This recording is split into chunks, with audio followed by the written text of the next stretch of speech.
Chief, could you lead us in the pledge, please?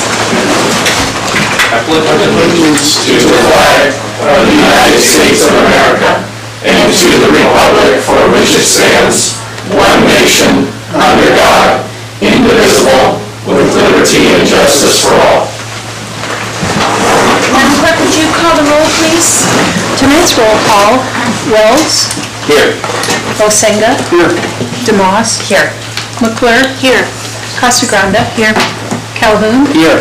Mayor Terry. Yes. You have a quorum. Thank you. Next on the agenda is citizen comments on any subject except those items scheduled for public hearing, and we have no public hearing items. Those who have signed in will be given the first opportunity to speak. Time is limited to 3 minutes per speaker, 36 minutes total speaking time for this agenda item. And if those speaking could say if they're inside or outside city limits. Madam Clerk, has anyone signed in? Madam Mayor, yes, we have, the first person is Bruce Jaffa.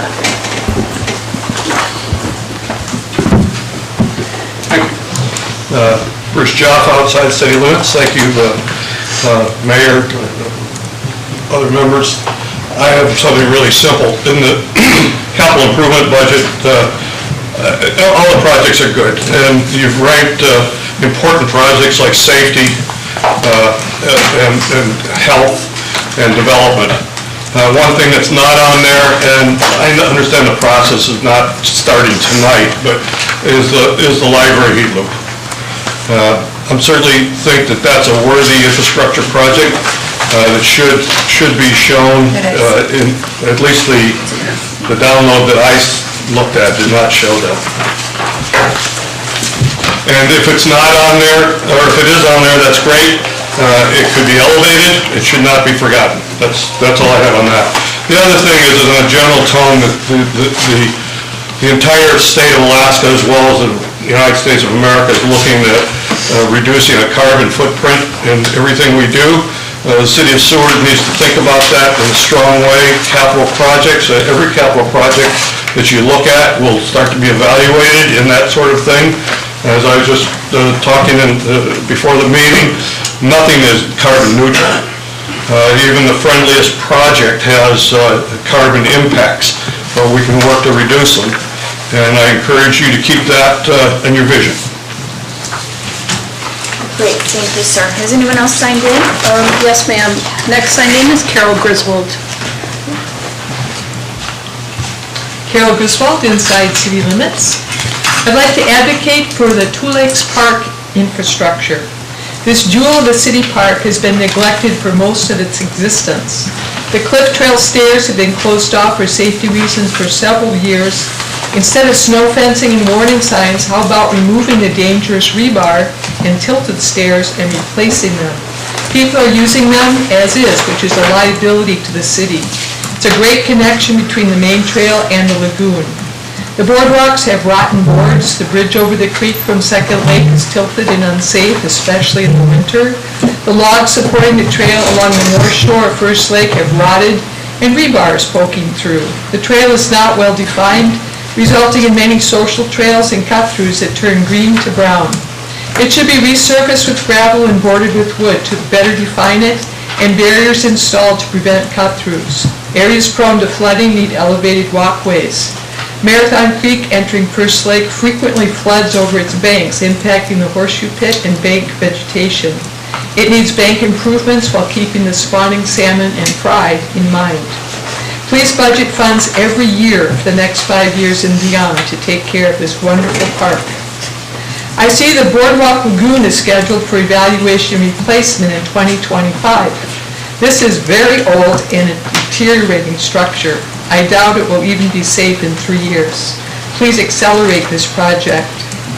To pay for the Two Lakes Park projects and the boardwalk, consider delaying the renovation of the TYC facility or seek funding in part or in full by the Boys and Girls Club. Delay the replacement of the Wellington Pavilion and resurfacing of the campgrounds. Are there grants to pay for the police and fire public safety radios? The Parks and Rec warehouse needs to be demolished and replaced by a warehouse maintenance facility. Where, when, and how much? The city annex also needs replacing. The Elm Street water lines are listed for replacement in 2024. Would this be a good time to budget for the extension of the water line to my unserved vacant lot around the corner at 602 Hemlock? I wish this had been a work session instead of a special meeting for the committee of the whole. It's hard to engage the public and have a discussion with a 3-minute citizen comment. Thank you. Someone else? Madam Mayor, no, I don't have anyone else. Okay, now we're looking for approval of the agenda and the consent agenda. I move for the approval of the agenda and the consent agenda. I'll second. Any discussions? Madam Clerk, if we could call for a vote, please? Voting on the approval of tonight's agenda and consent agenda, Calhoun, Yes. Casagrande, Yes. Demas, Yes. Osenga, Yes. Wells, Yes. Clerk, Yes. Mayor Terry. Yes. Your agenda and consent agenda are approved, and there are no items on your consent. Next on the agenda is Committee of the Whole, 2023-2024 Capital Improvement Plan, and I'm looking for a motion and a second. I move to adopt, Go into. go into the community of the committee of the whole. I'll second. Is there any discussion? Madam Clerk, let's call for a vote, please. Voting on the motion to move into committee of the whole, Calhoun, Yes. Wells, Yes. Casagrande, Yes. McClure, Yes. Demas, Yes. Osenga, Yes. Mayor Terry. Yes.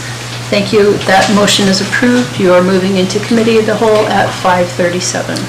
Okay, and so I'll just sort out there to the dais. I'd like to kind of pattern it after what we've been doing in the past. We'll have administration make a presentation, provide feedback or, narrative.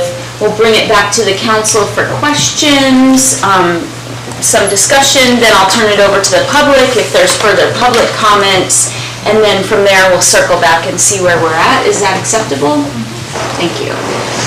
So I'll turn it over to administration to start. Thank you. First, I just want to verify that Crystal from the Carmen Jackson team is on the line in some format. She is on the line. I need to tell her to unmute though. Okay, great. While Is she, that not on? Does the monitor need to? It doesn't need to be on Oh, okay. because it's just showing me the computer. Oh, okay. There's no video at the moment. okay, I'm not quite sure if she's going to use video or not, but what she will be talking about, you have in front of you. Okay, perfect. So she, It sounds like she's unmuted. there she is. Okay, so this is, Crystal, if, Madam Mayor, if I may have her introduce. Crystal, if you could introduce yourself. Hi, everybody. My name is Crystal Miner. I am the business manager over at Carmen Jackson CPA LLC out of Winslow, Alaska. We are currently helping out your city finance department in an interim CFO role to help you on a bunch of things, including tonight's special session or discussion about the capital improvement plan. Thank you, Crystal. So I also wanted to say, as you know, last year, the budget came together at a point, and at one point, there was not time for this type of meeting for the capital improvement plan. So one thing I wanted to make sure is that we had time for this meeting, and of course, it will not be adopted till December, so there's a lot more time. But I just wanted to go ahead and kick it off while we're get thinking budget, as we're working on budget started already internally. Last year, I put together the capital improvement plan. This year, the Carmen Jackson team and the finance department is working on putting it together.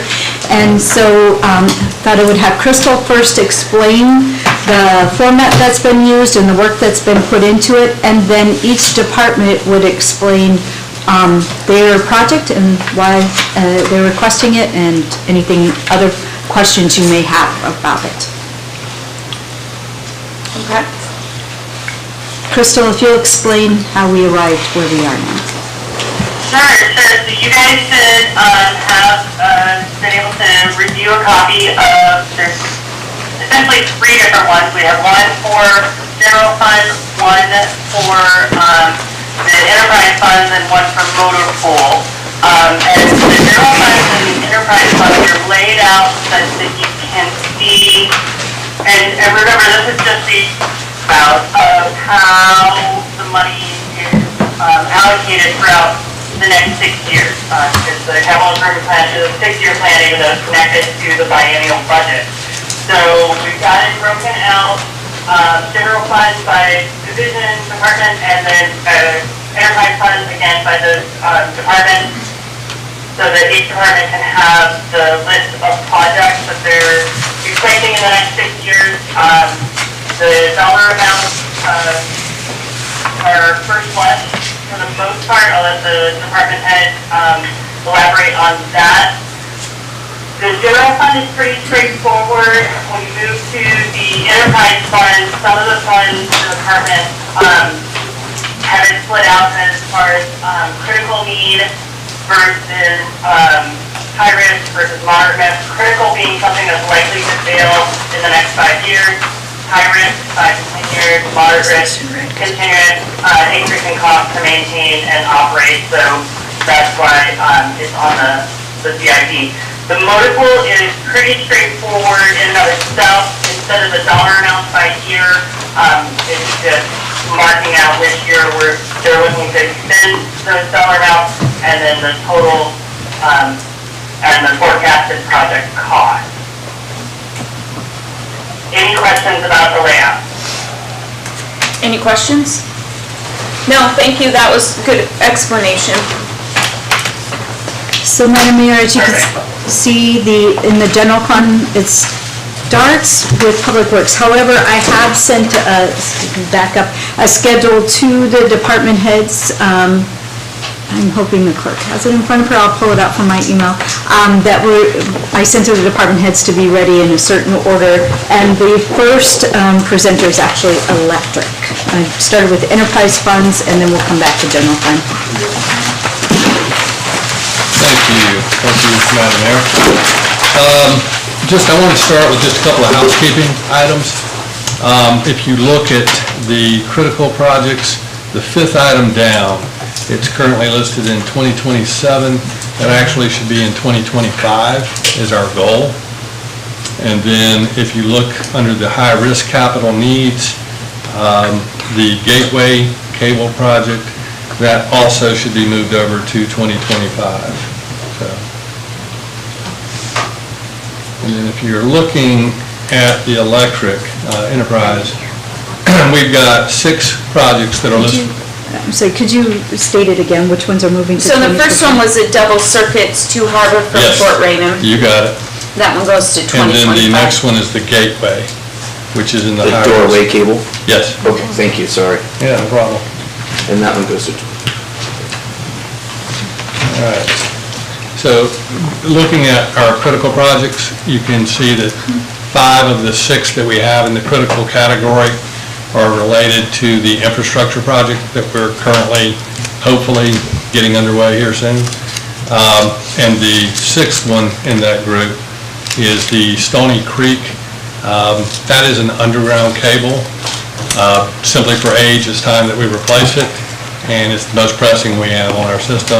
The goal is to start that work this year and finish it up in 2024. If you look down, another high risk in the high risk group, we've got the Gateway project I just mentioned. We would like to get that underway in 2025. And keep in mind, some of these projects may trickle into the next year, but our goal is to hopefully, we would like to get them done in the year we've got them marked in. And then the other one, of course, is the Old Mill project. Again, that's another cable underground that we need to replace. If you look further down, we have 4 more projects that are in the moderate category. 2 of those are underground cables. Again, that would be Cuesta Woods and Nash Woods Phase 1. And then we also have the security cameras at our Fort Raymond power plant that are getting older and need to be replaced. So we've put that out in 2025. We could push that further out if we needed to. And then radiator hoods for the Fort Raymond power plant. Radiators that we have currently are adjacent to one of our buildings, and when we get snow on the roof, it just falls down on top of the radiators. So we need to get some hoods that will help protect those so we do not damage them as we move forward. And you can look, we've got that in 2024 again. We could push it maybe a year or 2, but I wouldn't want to. Okay. I thought while we're talking about the projects, I would give just a very brief kind of update on where we are with the infrastructure work. I think you all are aware that in May, we got the revenue bond funding as well as the ARPA grant for $10.5 million. Since receiving the funding in May, we've had 5 resolutions totaling $7.7 million that have been approved. Now, we won't spend that money, a lot of it, until the materials come in or the work's done. Some of the things we've done with those resolutions is we've selected the construction contractor for Nash Road and Seward Highway. We've ordered the materials. The contractor was $2.9 million. The materials, the resolution was $1.8 million. I think materials are going to come in just under that number. We've also, there's an item on the agenda tonight for engineering design work. We'll still have some of that as we move forward as well. But when you look at it, at the $7.7 million, as we look ahead, we have another $300,000 to $400,000 for engineering design work that we will be doing sometime this year. That will put us at about $8 million at that point of the 10.5. So that'll leave us 2.5 to $3 million that we can put toward the beginning of the Phase 2 substation refurbishment work. That work, if you look up in the capital projects, is $5.8 million. So, of course, that's nearly double what we'll have left going into the year to put toward that project. So my goal is to work with administration, finance, so that we can start identifying the second part of the funding for the infrastructure work that we're doing.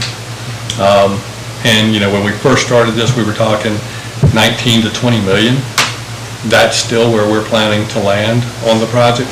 If you look at the remaining projects after we do the substation refurbishment and voltage upgrades, we will have the refurbishment and upgrade of the Spring Creek substation, which is about 3.3 million, and we will have the building out of the double circuits coming from Fort Ray into the harbor. That's $3.2 million. And that will put us at our projected 19.2 million for the infrastructure. So, you know, we've been able to move forward, get a lot of the things done that we needed done. We've got our transformers for the substation ordered. So that's in that 7.7 million as well.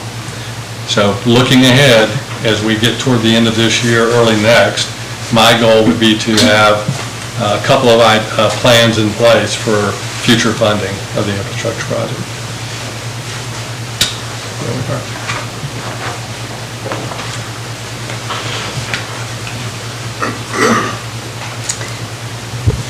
Questions, go ahead. So I think what I heard is between now and 2024, the city needs to identify a way to come up with another $2 million to stay on track with this plan. Well, the options there would be we can go into our reserves and pay for it. I've had a conversation with the city manager. That's one option that we can look at.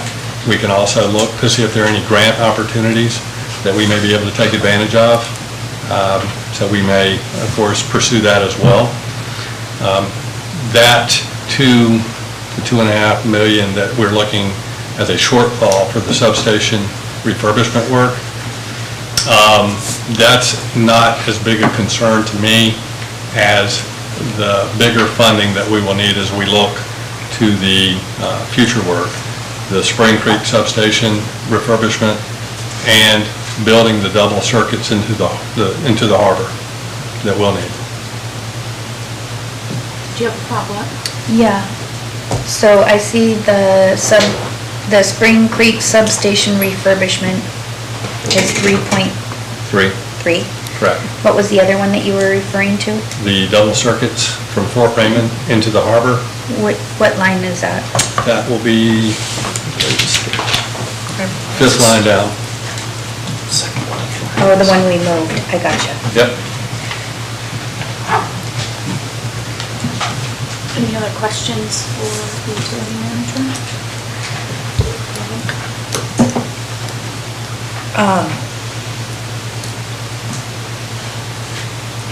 the Spring Creek Substation refurbishment and the double circuits to Harbor from Fort Raymond, are those two projects we have not voted on and approved, or we have already? You have voted to approve, but we only approved the 10 million in the revenue bond to cover half of the cost that we projected for all of the work to be done. And that has resulted, we've been able to manipulate kind of how we're ordering and the sequence that we're doing work in, because when you're doing large-scale work such as this, there's certain things that, from a timing standpoint, you have to be able to make sure you're ready to receive materials such as a transformer. We have to build a huge pad for that transformer in the substations. If we do not have that work done when the transformers arrive, then you're looking at probably another $150,000 to $200,000 to not place it on the pad and come back later and do it. So we're trying to make sure that we're timing all of this out in a prudent way.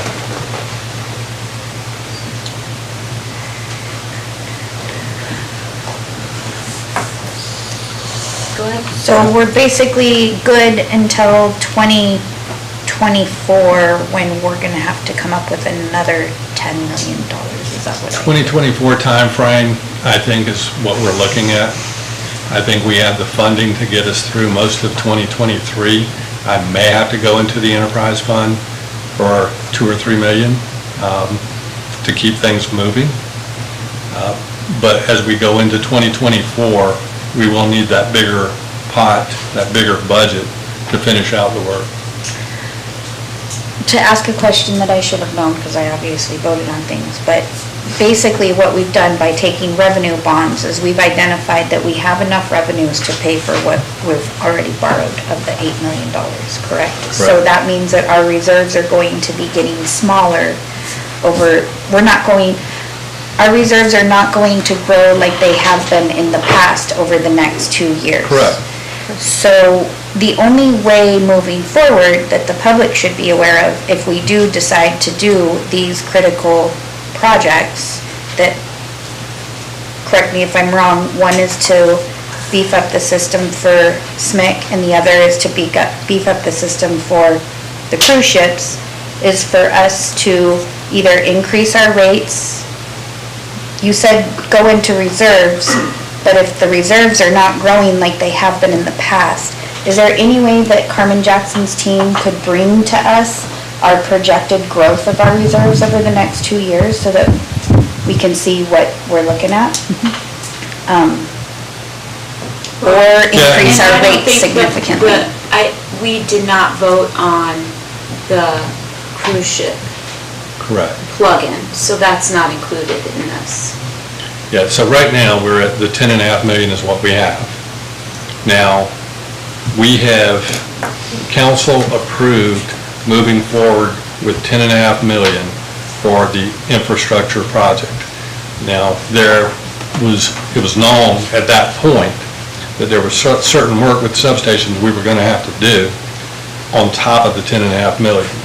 But going to the mayor's point, the harbor circuits were not a part of that discussion. Okay? One more point. Thank you. So basically what I understand is we've already approved and we're moving forward. We have the money for up until 2024. Going into 2025, we'll have $2.5 million to fund what we need of the 10 million, but we have not okayed any of those projects. Going into what we're looking at currently is we're covered with our materials, with our transformers, with the construction work of Nash Road and Seward Highway, which is phase 1. The transformers that we ordered are part of phase 2. So we've ordered those. That cost is taken care of in the 10.5 million. And the work that we're only going to partially be able to fund with the 10.5 is the refurbishment of the Fort Raymond substation and the lawing substation near Moose Pass. And we will have enough funds to begin that work, but we may have to go into the enterprise in 2023, toward the latter part of 2023, to cover that offset.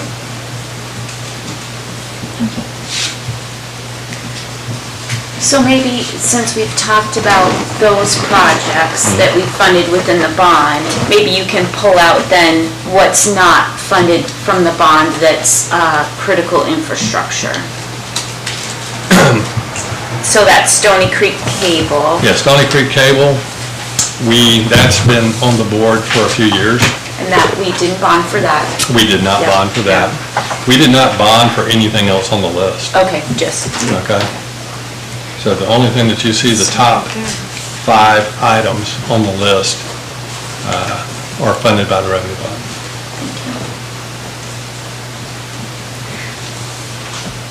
any other questions? Go ahead. Okay, I'll just do my starting, thank you. Top 5. Yeah, actually, top 5, you've got under source revenue bond Top for 4? the top 4. I'm sorry, top 4. Okay. Thank you. Correct. And it might be helpful as we move forward with more of these work sessions, specific to the capital projects, is maybe somehow repost some of the presentations you've done so the public can see the pictures and the locations and what the project entails. And that's not a note to you so much as to the city administration, if that could be somehow brought, because it's been a number of months, so the public, I think we signed those revenue bonds in April, so it's been a number of months since that project's been approved. Yeah. And like I said, there's been 5 resolutions if you look back. Yeah. And that money, while it hasn't been spent, it's committed. Well, we appreciate you being the watchman for our electric utility. I think we all expect when we flip a switch that the lights turn on, so Right. thank you for that. You're welcome. Good. Any other questions? Thank you.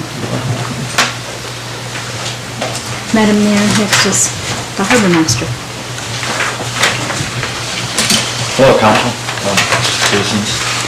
So on our, for the Harbor CIP, so just want to touch on things that we're going to be completed this year. Of course, the annual project is being completed this year. Northeast launch ramp, hopefully here at the end of the week, it'll be finished completely. And the KL and G flow, we're still waiting on those pedestals, so just on that, hopefully they get here before the end of the year, it'd be really nice. But, okay, going back to our, so the 50-ton washdown pad, right now, we're out for that grant, haven't heard nothing. Don't know how long it's gonna take. They said 2023, so we'll see where that goes. Hopefully they'll fund the whole thing, which would be nice.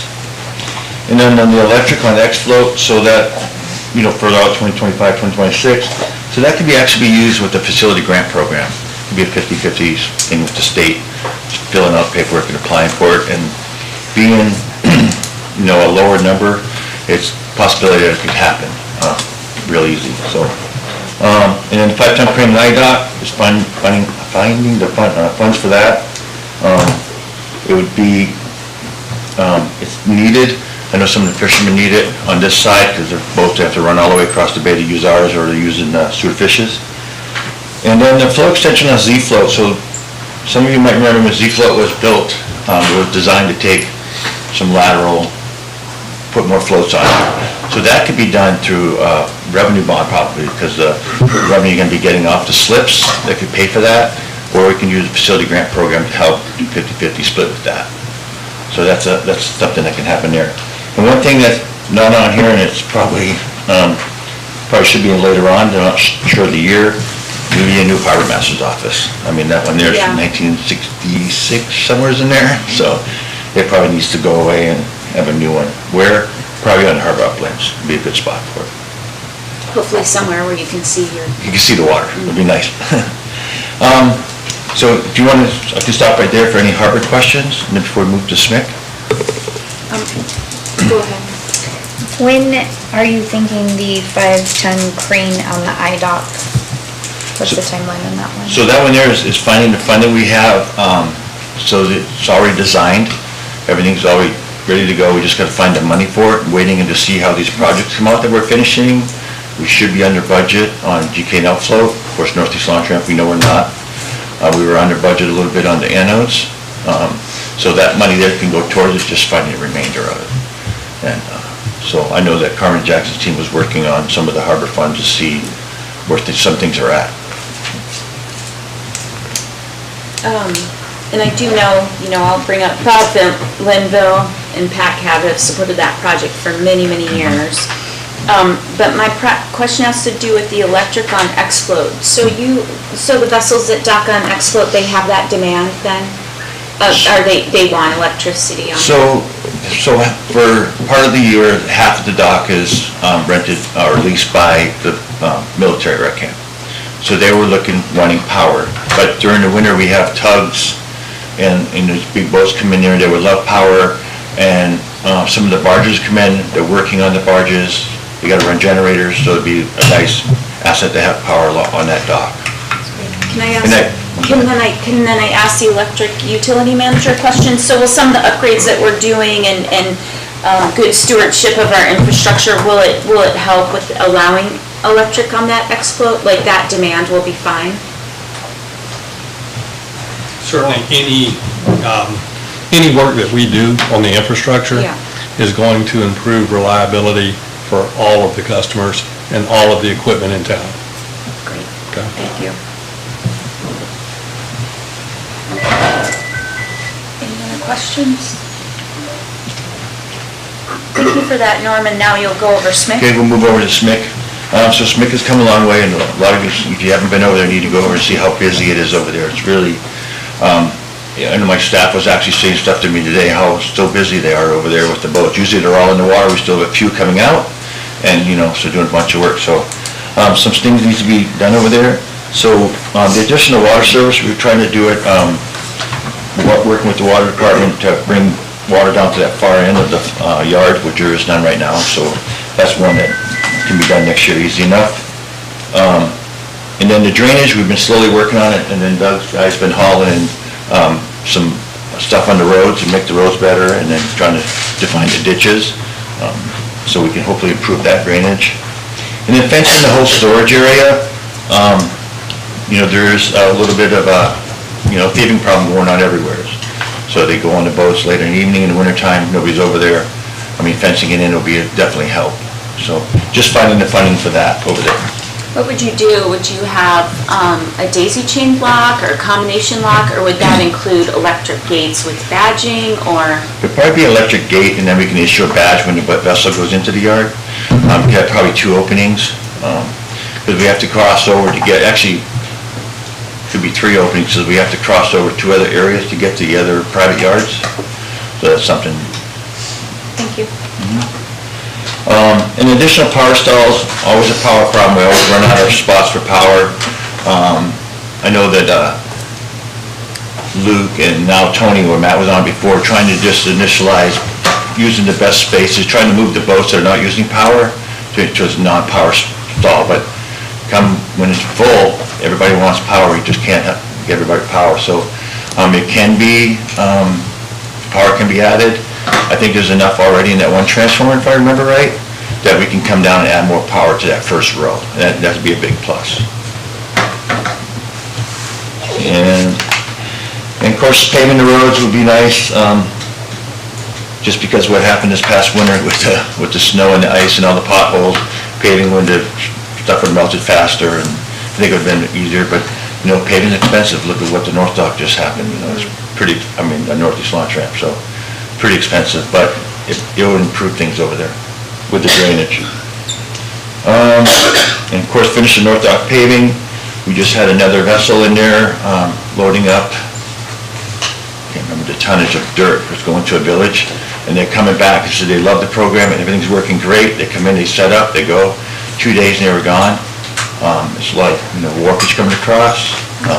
There's a big, another thing, we had a company who's building homes over the villages. They're bringing stuff across our dock. So paving it will make things easier for those, for those forklifts running around. Yeah, nice. Of course, just, once again, finding the funds over there. And then the water, the North Dock Meter House, I think that got thrown on here, but I think it's Doug's water guys that added that. He might touch on that later, I think. I know you won't. So, yeah, take any questions for SMIC. Any questions? I've got just a quick question. Sure. When it comes to adding power, whether it's on X-Float or over at SMIC, do we have the calculations for the ROI on that investment, the return? Because I know we'll be charging for power. Do we have an idea on how long it would take to recoup the investment money? I wouldn't know. Not without calculation. Yeah, I was just curious to get an idea on what the demand is for that much.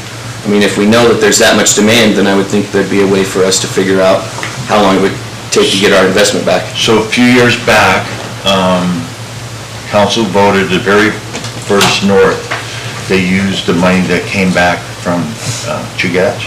And we used that to add more power. They actually did the loop around Smith with that money. And they also brought power in. We added, I think, 10 power spots in that far north road. That's where some of the funding, but it helped pay for it. Sure. And then we had the local contractor put it in. No, I mean, I understand finding the money. I'm just curious, if we say that there is such a demand, then we should be able to calculate how much of a demand and how much they're gonna be paying the city in electric funding. Therefore, we could find out how long it would take before we got that money back. Yes, as long as we know or have an idea what the demand will be, then we can do the calculations and come up with projections. Yeah, I think that would be good if we know how much we're investing and how long it would take to recoup it. Yeah, it can be done. Thank you. Thank you. Do you have a question? I do have a question. When we do things like, Norm, you mentioned with adding additional power stalls, you mentioned something about getting a transformer. When the, say, SMIC or any enterprise fund for that matter, adds additional stalls, that department pays for the transformer? Correct, we would pay for it. So when we've added stalls in the past, we've slowly been adding them. The stuff out back, it was Jeff Estes did the calculations, and we can actually double up on those stalls with the transformer that's in place. Great. Any other questions? Thank you, sir. Way back with Jeff Estes.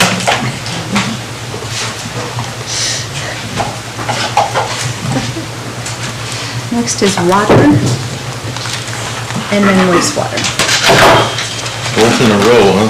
Sir. All right. Multiple projects you'll see on water, wastewater. There's a lot of them really depend on the both the Clean Water Act and the Drinking Water Act funds. Most of that's loan funds, and they're a 50% reimbursement. So if a project is $1 million project, typically if they approve it, they will pay half of it. Half of that will be forgiven. So it's a good thing, but it's not a grant where it's all paid for. So that also shifts those projects, some of those around a little bit, because some get approved in different times than others. So we apply for multiple ones, but we don't know when they'll get there. And if I could just cut back to where Norm was at with the one I slipped in on his harbor over there. Basically, that's over there on the SMIC dock. And winter, these guys are calling great guns over there. Well, they need water. Now they're calling for our carts over there, and they need these water carts with meters and backflow preventers on them. Problem we have is they can't keep them from freezing up. These guys are trying to use them, trying to keep them going. It's on them. Whoever rents it is responsible. But $4,000 twice in the last 3 years. Once over there and once up on the Jesse Lee. Backflows freeze. Yeah, the backflow, it's a meter cart, a little trailer cart, and it's got a black backflow preventer, it's got a meter on it, to the valving on it, but it's just something that we're looking at that would be a big improvement over there to have just a little meter house. I mean, it's something that I look at infrastructure-wise, it doesn't really serve us, give us any extra revenue for water sewer. It certainly makes a better a better setup for us over there at SMIC and for the boats involved and for the folks over there. But it's just getting more and more demand, and for us to have something like that where we're not worried about it freezing is a big deal. So that's what that was for. And that's the hypochlorite generator? No, that was the one that Norm had last on his list, the water north dock over at SMIC. Madam Mayor, if I may, can you explain what a hypochlorite generator is? Sure. In our water systems, we use chlorine to treat the water. There's a chlorine drops that go in. Getting chlorine down here is more and more difficult. When we built the new water plant, 2015, we were able to put a hypochlorite generator. It uses salt, basically. There's a process to it to make the chlorine. We don't have the storage cylinders, we don't have the hauling. Right now, my guys are still driving to Anchorage because a lot of times we can't get it hauled down hazardous for one cylinder, 1 or 2 cylinders. So it's been a real deal, and the expense of it trying to go through. So putting in a hypochlorite generator, smaller system over at the SMIC one, it would basically match what we have over here and take that the hazard away from having that cylinder and hauling it. I mean, there's been, I don't know if you guys were around, it's been, 2002 or something, Soldotna had a leak on their chlorine cylinder. Cleared like a huge neighborhood there because of the chlorine gas out. So it was just something that we really try to be careful with, but it's something we can prevent by putting it in, and it's a long-term effort. So that's what the hypochlorite generator is. It's chemistry. At the plant over here, when we went on the tour a couple times, you had one person basically monitoring that and taking care of that. Would you have to have an additional person across for that? Same person would be. They could just go back and forth? And we're cross-training everybody to get into that. So all 4 water, wastewater guys have basically 2 water, 2 wastewater, but they cross over. Okay, it's getting... So we're trying to keep them cross-trained to be able to check it both out. Okay. Thank you. So that's, the hypochlorite generator is the first thing on there, and it's getting to be that point where we just really need to get that done. So we're working on that one. We did get, not full approval, but approved for the drinking water loan funds on that. So we just have to finish the paperwork on that one, and that would be the half cost on that. So that one's coming right up, that we need to start hopefully getting that finished up and getting the design work done so we can get that added in. Replacing water lines, Elm Street, that came up on public comments. What we have on Elm, it's been an old line put in way back. It's only, I believe, a 3-inch line, and it's been failing. It's had some issues with it. We need to get that one done. I will look into, I don't think it connects the way that it was asked, but certainly we can look into seeing what that is, if it entails connecting in to add some more infrastructure over there at that area. But that's something we can look at. I don't think that one does, but I think there's water close the other way, so we can look at those ones on it. Gateway tank roof. The gateway tank roof it's not failed, but it needs some work on it. That was, it's not replacing the whole tank, so we're trying to do that before we have to replace the whole tank at some point. The roof will really help it to just go on. That was a $300,000, and again, it was a good one on the water, Clean Water Act, that they were willing to look at that one really good. So that looks very promising on that one too. Well abandonment, Fort Raymond, that's in the area where north of the Chugach Mule, and that whole section over there, there's still 3 wells, 2 of them that need to be abandoned there. And the abandonment is, it's a process. They'll dig around it, take it down. I believe they have to be 10 feet below the surface, cut it off, fill it with bentonite chips. It basically solidifies it and takes it so you're not bringing any contaminants down through that pipe in the future. So that's something that we're working on to get that one done. The double wall fuel tanks, and you'll see that a couple of times on here. We have 1, 2, 3,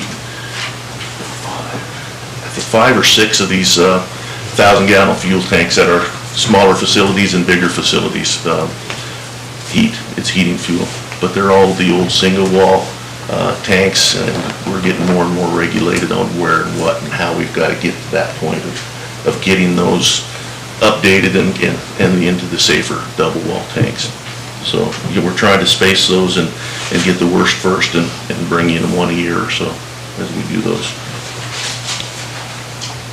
The next one down, it says lift station number 1, mobile standby generator.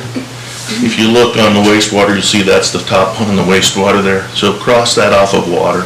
That shouldn't be in the water. Somehow we missed that, it got duplicated in.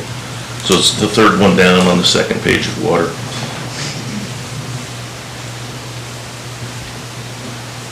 The distribution piping upgrades for the ductile iron, you see that's a big one, it's a $3 million. It's a wish list type of thing. We are needing that at some point, but we're really pushing for any type of grants we can get to do those, because there's some big ticket ones there. You know, everything's running, we're doing the Band-Aids here and there, they're not terrible, but we do have some old pipe in town. And that was part of our Legislative priorities. and then that's where we're really taking a look at those grants that are coming through. Correct. Yeah, that, and then I think when we get to wastewater, the sludge removal too was a higher ticket one that we were looking at. So as we're coming up with our legislative priority list, we need to really be strategic in it. Then next one is refurbish number 4 production well. We've got some of it done already. That 50,000 may not be in there. We've been trying to do some as we can peck away at it to do some refurbishments on it. We'll get back to administration and council both on that as we get it to where we need to do a little project on it and just finish it up. The replacing the 10 and 14, that's the Phoenix to the 10-inch, 14-inch AC. AC is asbestos cement. If you don't know what that is, it's instead of using ductile iron or the different type of pipes we can use. There's a lot of old pipe in the ground that's asbestos cement. It's fine the way it sits. If you go to remove it, now you have an issue, or if it breaks, then you have to deal with some things on it. Right now, we know we have that one there. We know at some point we need to replace it, but again, it's another fairly big ticket item that we want to try to work in somewhere. It's about $500,000 we're thinking on that, and things just keep going up. I mean, you guys all know with what we're doing in daily lives, everything price-wise goes up, and by the time we get some of these and get them through the loan process, all of a sudden we're short even on when we get the loan or the grant. So something we're really working on. We're trying to, we're working with the grants, with the clean water agencies, with all of them to be able to try to forecast a little bit of a increase into the grant money, because they know too that it doesn't usually happen for a year or so to get it out. So we're trying to bump those a little bit. I mean, we're not trying to just add to a project, but we are finding a lot of them that are just coming up short. New water line on Blaine, and that new water line on Blaine is basically at the public workshop. For whatever reason, years and years ago, the water line stops going down Blaine, stops at Jefferson, goes up to 6th Street, goes around, goes back down on Madison, and out. So part of what we're looking at as that project happens, we would need to add that water line along Blaine to serve those front lots. The 6th Street lots all have water, but they don't have on the ocean side.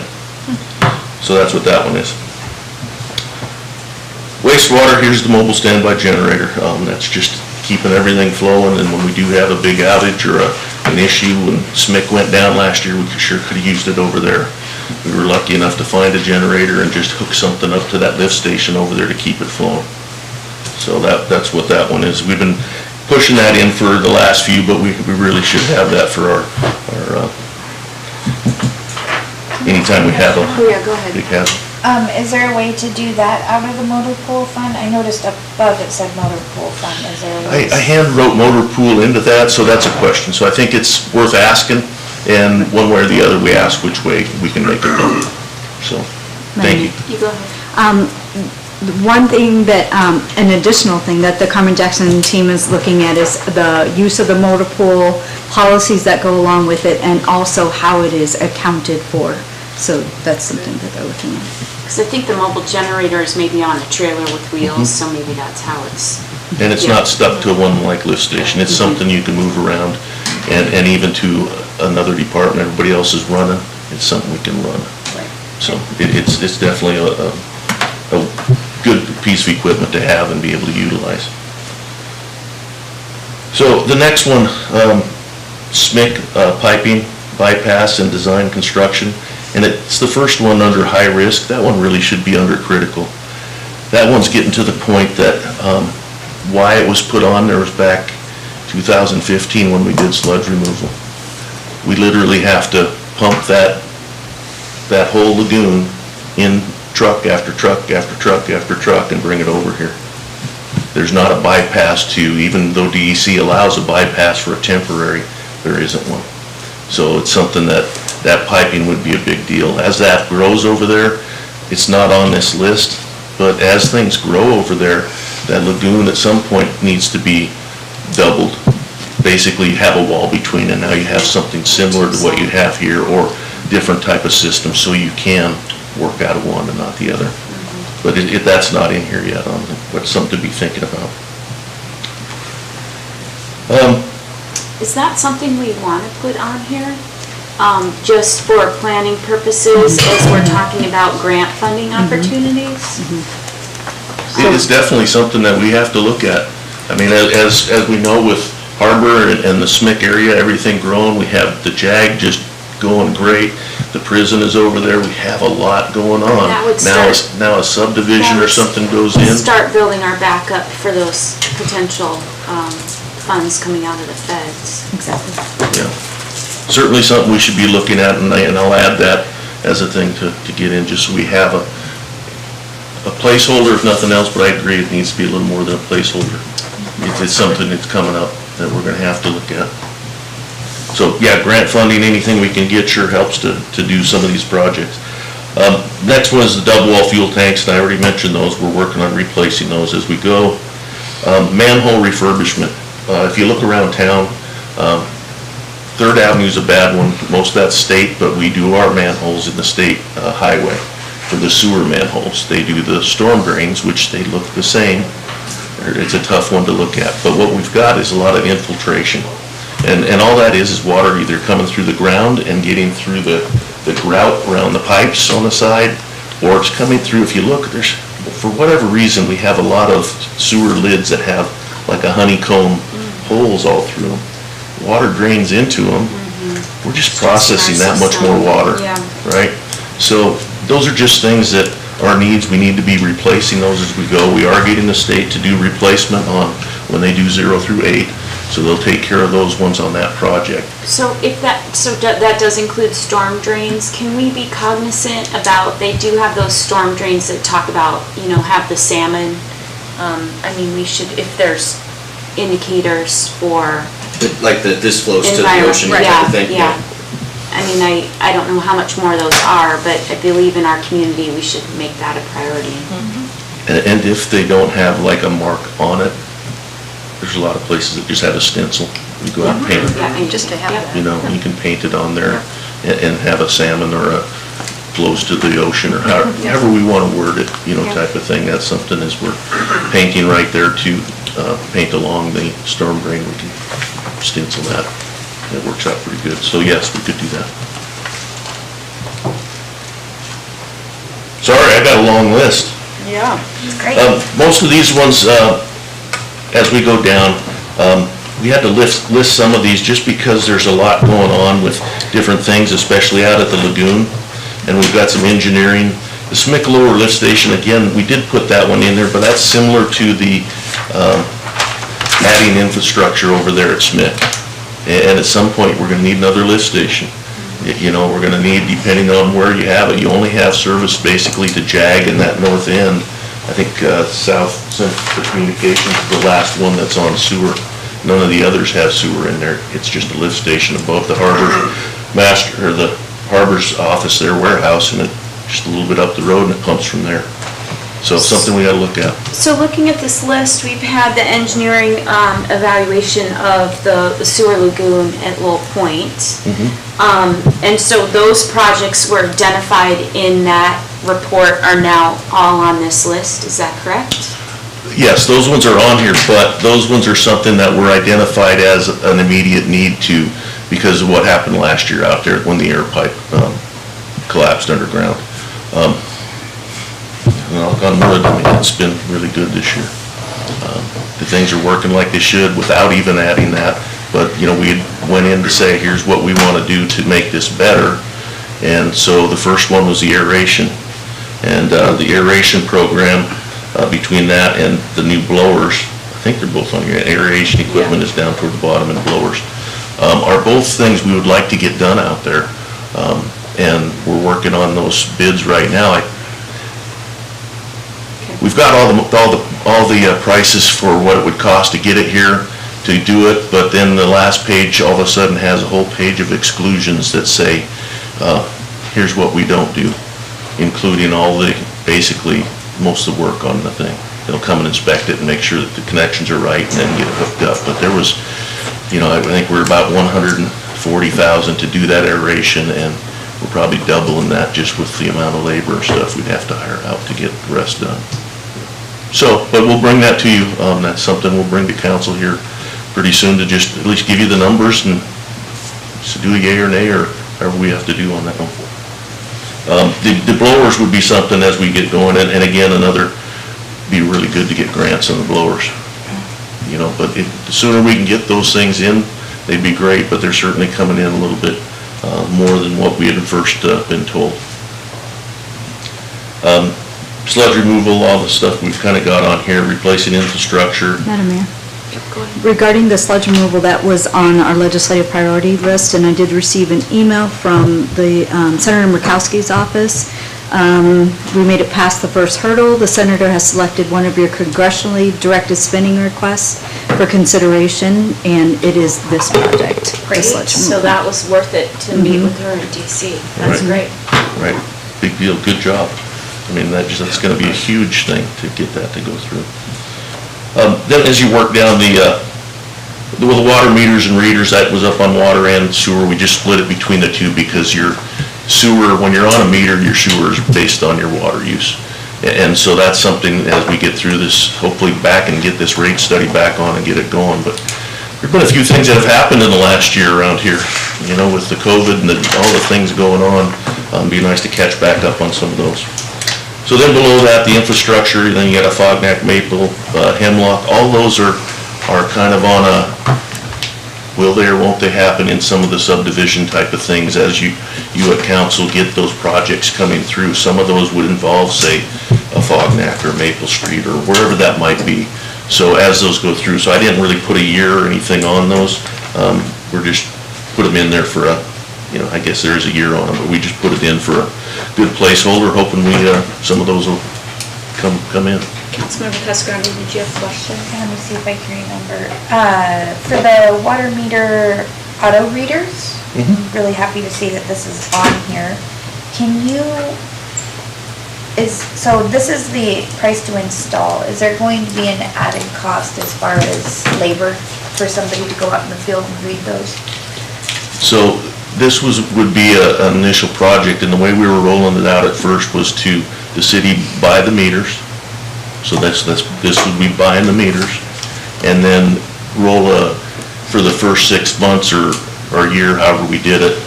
The install would include up to, I believe it was $300 install, which most of them are not tough. It's the ones when you get down in a crawl space or a bad spot that are a lot harder to get in. So, you know, that should cover pretty good on them. Then after, say, 6 months, then pay 50%, or you're just trying to encourage people to get them done. You know, once we go to meters, we want to go to meters. We don't want to lollygag around them. Go ahead. So, it says auto, I guess what I'm asking is this, right now Jason goes around and reads all the water meters. Is this gonna add to his route? Well, the more meters, the more you got to read, right? So the auto read is similar to what electric would have, and that's what we're looking at how to. Ideally, the goal would be to get it where the building department pops on the computer and brings all across town, brings them all up. And we don't have to get out for a reader. That's the goal. You know, we gotta get there, and there's ways to get there. We've looked at different methods of how to get there, so.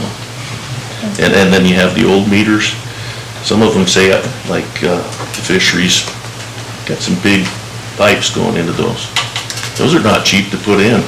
So we're looking at it at more of a camera reader that would sit on top of it and read it and bring it right out, and it would have the antenna outside that would then beam it to wherever we're going. And then, do you have the parking kiosks also, or who's doing the parking kiosks? Any more questions? Oh, is there any more questions for? And then we'll switch to parking.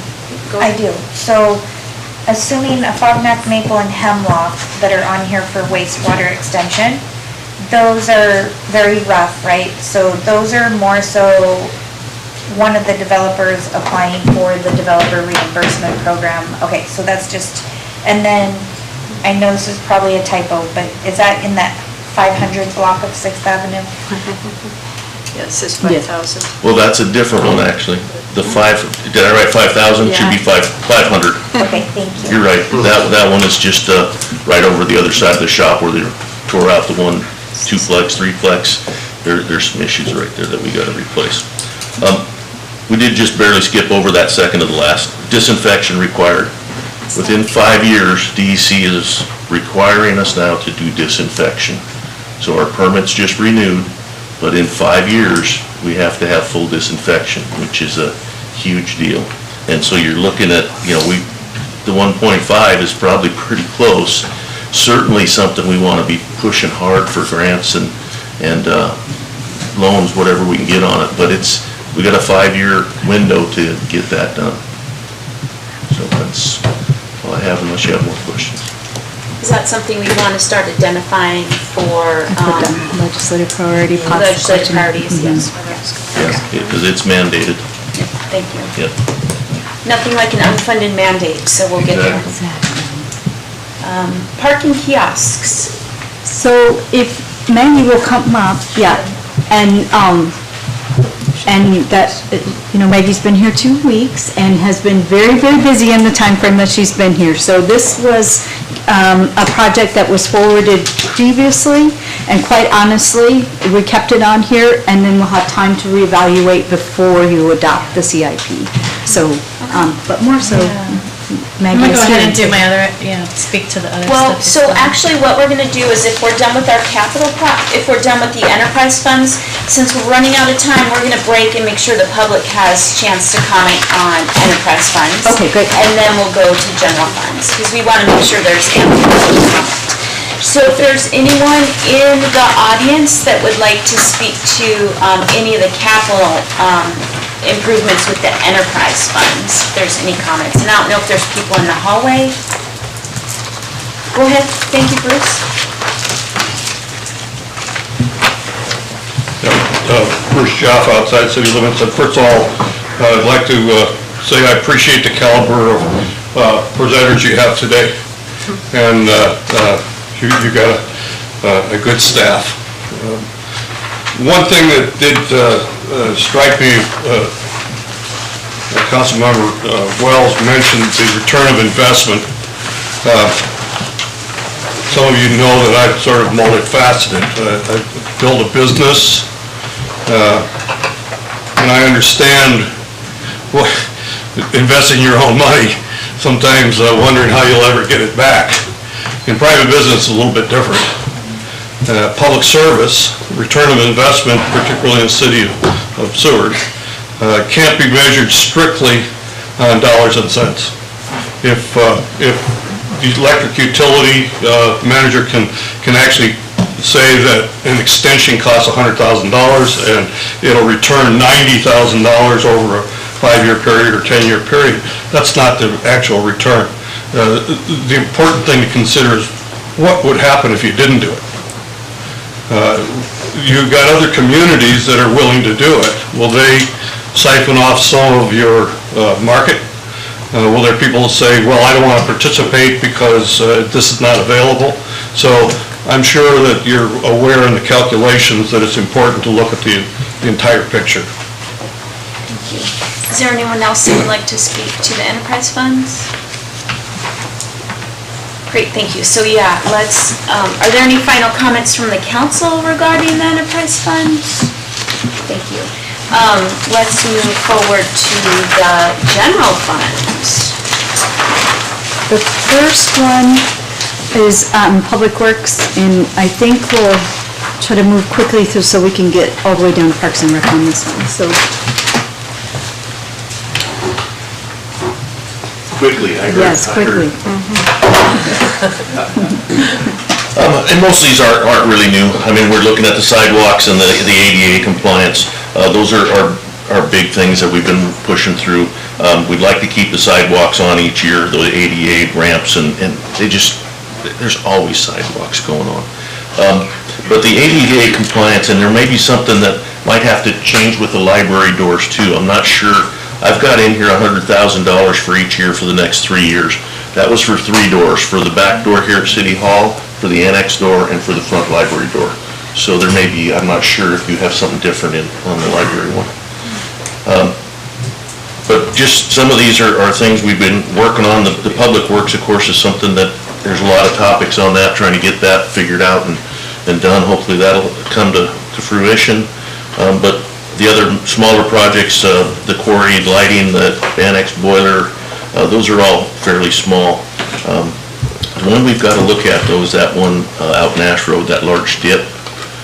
It's by a kind of a drainage over there, and we got to be looking at that. We may need some engineering on that just to be sure. If you're driving out to Smick and you get across the hill mile 4.5 or 5, you get up.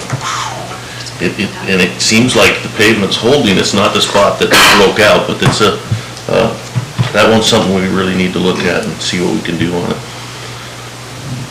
Most of these, I think you guys have gone through the streets. Elevator refurbishment, basically, it's kind of needed over there at the community development. We did it here at City Hall, but what I'm trying to do is put away, if we can put away $30,000 per year and then in 4 years do that project. I think most of these you've already got, just things on there. Develop Delphin over there, that was a thing over in Smick. Delphin is the back road behind, it's the very back one. Right now, depending on what happens out at Smick with the development with JAG and how far, if they want to expand, they might go right across Olga, which is kind of that drive in there now. But Delphin's like 150-foot right-of-way we have.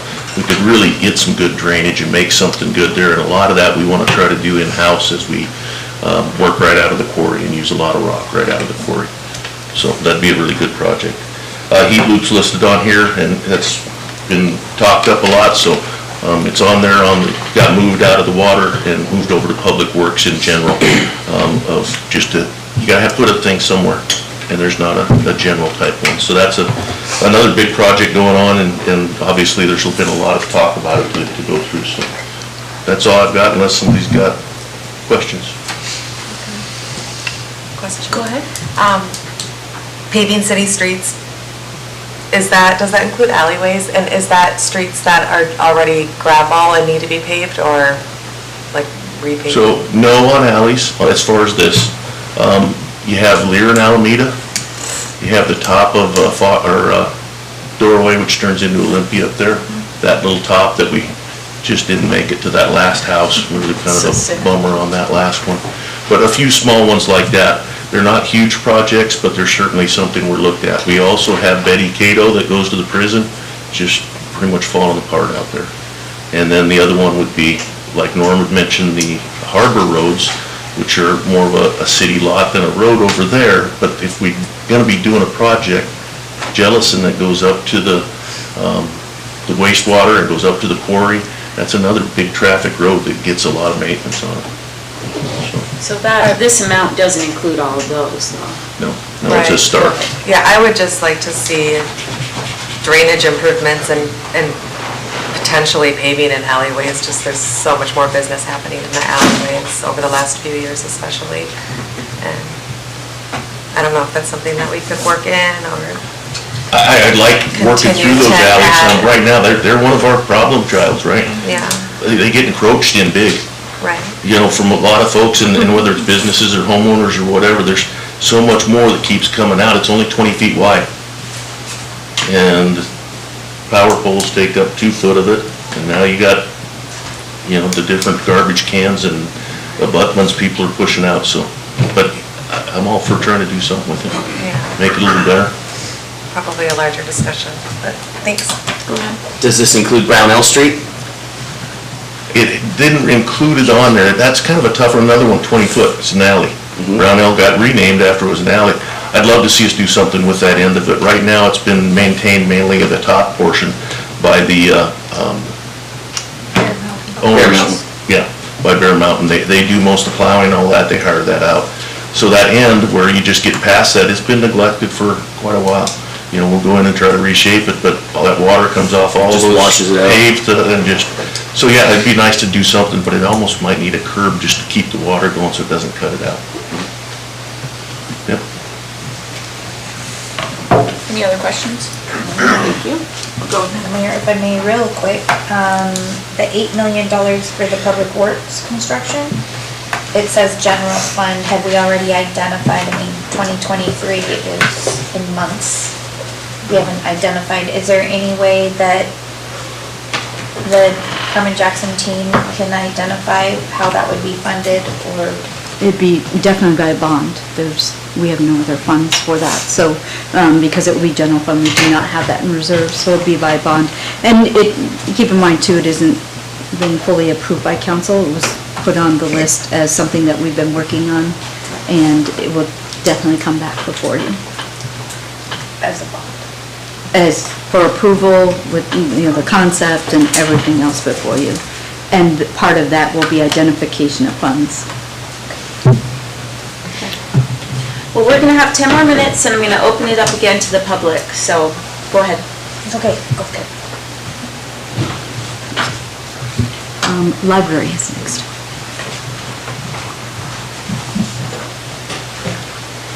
It's got the exit doors, which is gonna be the handicap accessible doors. The ones we have in there right now are not very good for wheelchairs. We just replaced cameras.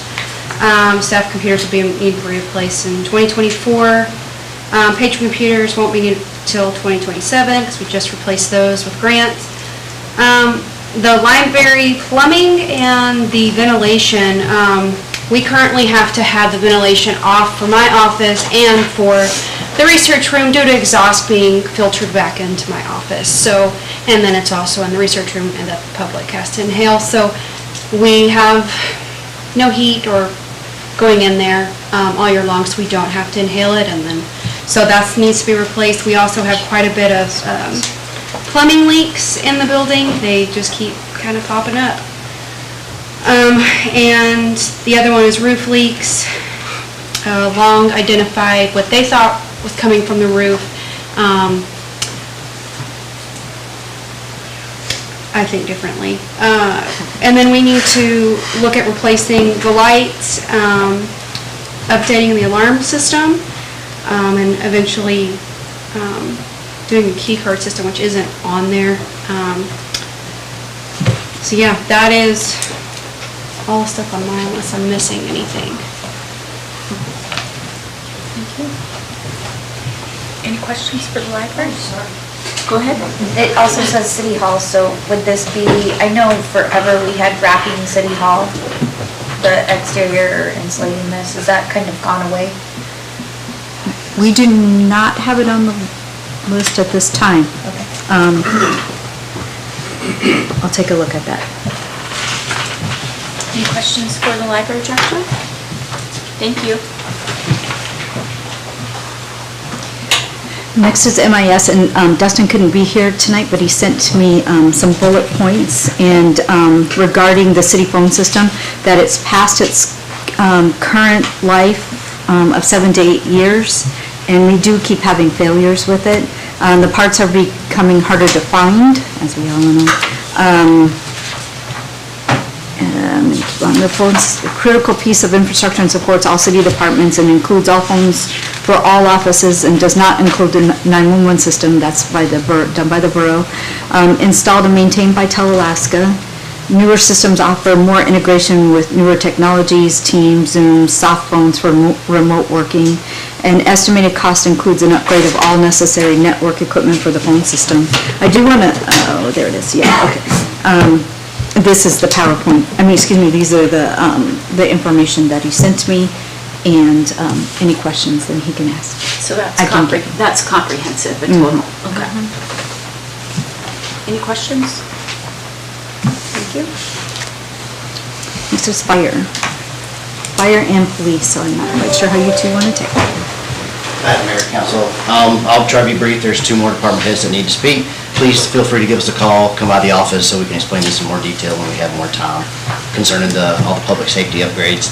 Real quick, feasibility design, engineer, fire station, obviously built in 1963, it's time for a new fire station. We have been approached by U.S. Senator's office looking for shovel-ready projects, and we weren't shovel-ready, so we just want to get that shovel-ready so we are ready to move forward if there's grants coming. And then right below it, 20 million roughly estimated for the station itself. The hydrant upgrades really need to go on the water department or SMIC, but it's just a key part of the infrastructure build-out. As we put in new water lines, please suggest and emphasize putting in hydrants for better coverage. Public safety radios, Chief Nickel and I are working together on that. That's actually probably going to be a little bit less than that because he's replacing more radios because of replacing cars than I am, but we still are going to need probably about $200,000 over the next few years to replace another unfunded mandate. I don't know if you want to go into the CAD RMS system, but this would be a one-time, I don't know why they have $50,000 every year, but this would be a one-time fee that we want to work together and split up between multiple budgets and not just have it solely ride on the police budget, but let the fire budget, emergency preparedness, and all his budgets help cover that cost, so. Chief Nickel. The only thing I would add to that is we currently, the system that we currently have does have an annual fee associated with it. When we make this upgrade and better serve not only ourselves but the fire department as well, we expect that price is going to go up. It's going to be newer technology. It's going to be much more functional than what we currently have. And I'm sorry, I'm just trying to really kind of condense right now, but if anyone wants to hear more about that, like Chief Kreitz said, just get a hold of us and we'll jump all into that. And then really for us, the same concerns. The building, obviously we need a much bigger space. We're a growing department and we're operating in a very small space that we probably need, literally thousands more square feet to operate correctly. So it's, I totally understand. It's going to be unbelievably expensive. It's going to be tough to do. That's up to you guys. So I hope we get there. But beyond that, that's where we're at. And did you want us to go into vehicles now? Let's wait. We're gonna run out of time, so do we want to just put a pause on everything and then have a half hour before another meeting to finish this up, so we're giving everyone like a fair opportunity to speak about their projects and keep us updated, or how do we want to do it? So in the, one of the next budget sessions, then we can do back to CIP again as well. Because I want to be sure that the public has an opportunity to speak again, and then, maybe we can rehab, or additional details on fire, police, public safety, since they're kind of getting the short end of the stick. Parks and Recreation, there were already some public comments about looking at the Two Lakes Park, which I know you're new, but maybe there's projects to be added there. And let's go ahead and give the public 5 minutes, and then we'll break before our meeting. So is there, and I can check, if there's no public to speak, then we can pull back, but is there anyone here wishing to speak on? Go ahead. So we're gonna try to be judicious, so as much as you're able to condense, let's make sure as many people as possible. Carol Griswold, inside city limits.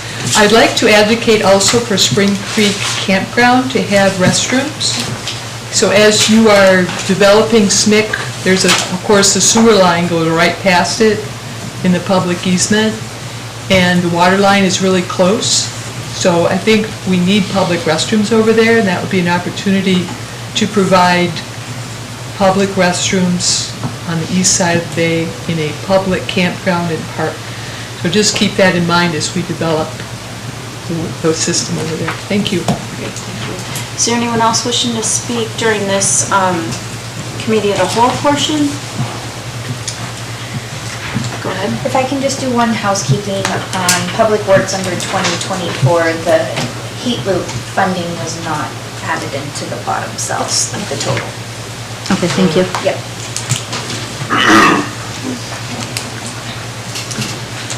So let's go ahead and get back on the record.